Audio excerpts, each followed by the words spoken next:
money. No. Sometimes you pay back by your health. Sometimes you pay back by your broken relationships. Sometimes you pay back by scattered family members. And sometimes you pay back even by suicides. It is not that if you take unethical money or do unethical practice, it goes by the same way.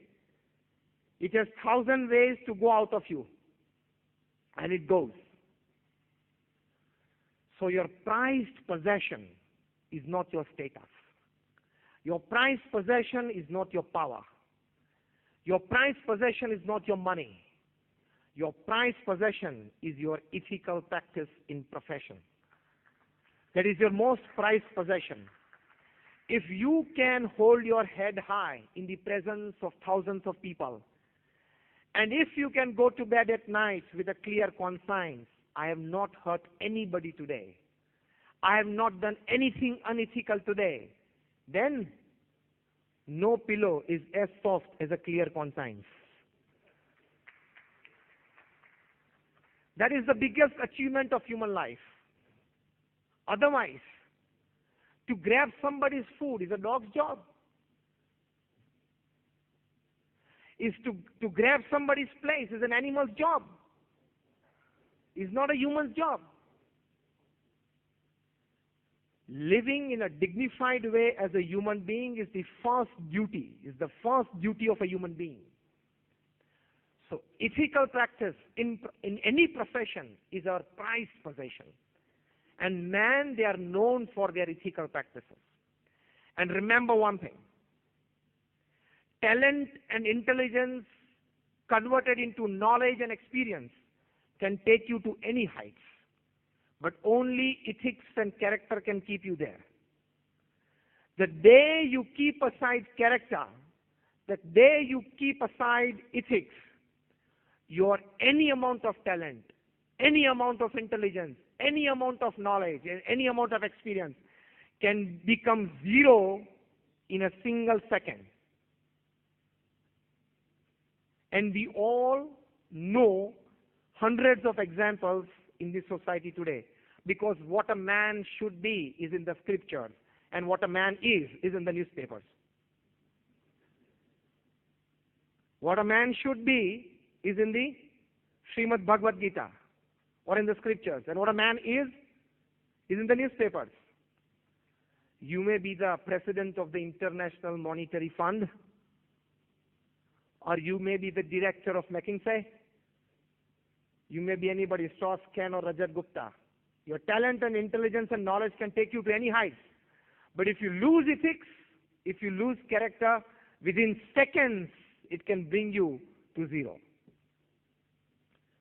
No need to fear. Love ethics. Don't follow ethics out of fear. You have to follow ethics out of love for it. The first and the foremost responsibility of a human being is to be a gentleman. Doctors afterwards. Sannyasi afterwards. The first and the foremost duty of a human being is to be a perfect gentleman. And for that, certain kind of thinking, certain kind of behavioral practices, certain kind of prescription practices. I'm using particularly your terminologies because we are doctors here. Certain kind of personal ethics are to be followed to live a perfect human life, to be a perfect gentleman. I want to ask you a question. Did you labor a lot to get into medicine once upon a time? Yes or no? After getting into medicine, did you labor a lot to get out of it? With flying colors. After that, you labored a lot to get into PG? Yes. After that, you labored a lot to actually set your practice in the society? Yes. That means from day one, we have all labored. It's a human endeavor. We have all labored. Now, the toughest labor is to synchronize ethics into profession, to weave ethics into your practice, to synchronize humanity and profession. That is the biggest challenge of the 21st century for any professional in any field. So ethics in profession is like a diamond in a golden crown. You all are very respected people in this society. You go to small villages and people take you as demigods. They have tremendous trust in doctors because they say that my health, physical, mental, many a times emotional as well, depends upon you. The first and the foremost thing when it comes to behavioral ethics is, as Stephen Covey puts in, empathic listening. Don't take any patient for granted. When he comes and says, sir, since last 10 days I'm having temperatures, and comes and goes, oh, I come to know what you have. You prescribe the medicine because you want to attend 150 patients a day. Ethics in professionalism starts with this. The first basic step in any profession when it comes to ethics is empathic listening. Listen with a patient mind till he wants to talk, and if he starts to talk again, listen. Doctors are made in this world to listen, not to talk like us. We are made to talk. You are made to listen. That is your first and foremost. You are paid for it. As they say, I read at a particular reception counter many months back. See, in a corporate, we don't pay you for your brains. We just reward you for using it intelligently and wisely. In the same way, doctors, they are highly regarded. Not just highly regarded, I use the word, they are seen as demigods by common man. So your first job, first step in ethical practice is patient listening. Empathic listening. How many of you have read Stephen Covey, 7 Habits of Highly Effective People? Just raise your hand. Quite few of you. I think, Jitendra, you need to have a seminar on this. Empathic listening is, in one line I want to tell you, don't listen to answer. Listen to understand the need and concern.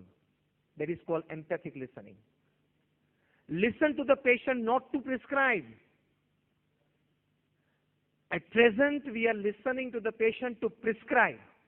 You need to prescribe it, but first, you must listen to understand his needs and his concerns.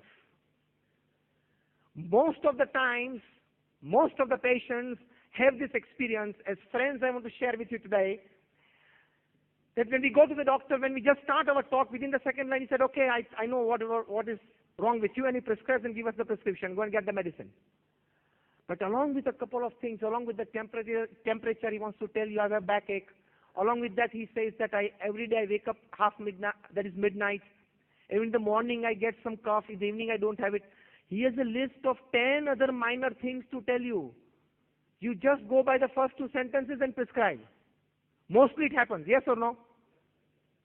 This is not called empathic listening. Don't listen to answer and prescribe. Listen to understand the need and concern. That is first step towards empathic listening.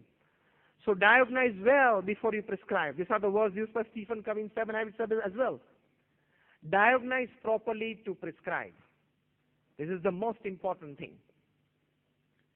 Along with that, after empathic listening, second important thing is that trust of the patient. Now this word, when I have used, don't take it lightly. It is the essence of all your progress. From materialistic progress to your emotional satisfaction. The trust of the patient is most important. You might have heard the name of Warren Buffett. He's one of the richest, rather the richest investor in the world today, with investments of more than $100 billion.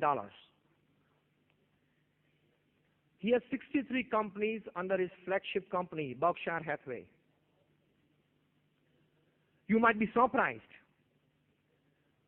that he writes only one letter to the 63 CEOs of these companies. He never meets them. He never attends those meetings, and no personal phone calls. Just one letter every year. And that letter contains only one sentence. And this is how he's running his empire. Can you believe that more than $150 billion empire can run on only such occasional writings? Forget meetings, forget board meetings, forget AGMs, forget personal callings to CEOs and MDs. Only one letter every year, and that too only one sentence. In the last letter, that is in the year 2011, he wrote to the 63 CEOs of his companies just one sentence. Take care of all the money that you invest, because it is not yours, it is shareholders' money. Warren Buffett. The entire empire runs on ethics, on ethical practices. He wrote, rule number 1, don't lose shareholders' money. Rule number 2, don't forget rule number 1. In the same way, let me share in a converted language. Rule 1, doctors, don't lose patients' trust. Rule 2, don't forget rule number 1. Never lose your patient's trust. That is the most important ethical practice. So first is empathic listening. Second is apply all your brains, your resources, your know-how, your experience to uphold the rich tradition of ethical practice by gaining full trust of the patient. Let the farmers work at their place. Let the pharmacies, that is the medical shops, work at their place. Let the laboratories work at their place. Did you understand what I want to say? Let them work at their place. We need lesser concern to get connected with them. That is the most important thing. I am not sharing my opinion. I am today a common man of the society. What was in the heart of millions of laymen in the society, I am sharing with you. Let the pharmaceuticals work in their way. Let the laboratories work in their way. Let the X-ray machines work in their way. Let the medical shops work in their way. We should not get connected with anybody. That is total ethical practice. And as I said, be clear what you want exactly at the end of your life. At the end of the day, at the end of your professional career, and at the end of your life. Be very clear. What do you exactly want? Somebody from the first row? What do you exactly want at the end of the day, at the end of your professional career, and at the end of your life? Peace, peace. Any other word? Super peace, peace, satisfaction, contentment.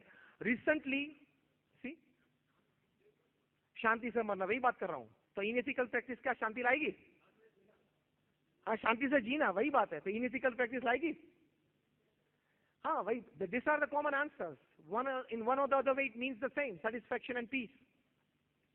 Recently, Times of India, they conducted a survey in more than 10 cities of India.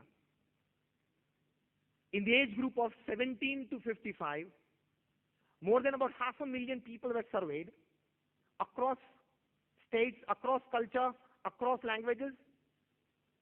They were asked one fundamental basic question: what by you is the definition of happiness? You would be surprised that more than 73% of males and more than 81% of females, they said emotional contentment is the happiness according to us. That means everybody believes this. Immediately the second question was posed to these people. That for this peace or this happiness that you are defining now, or you are agreeing with us, what do you need? Or are you dependent upon somebody? You would be surprised that out of the total people surveyed, more than 78% they replied that for this kind of emotional contentment, you are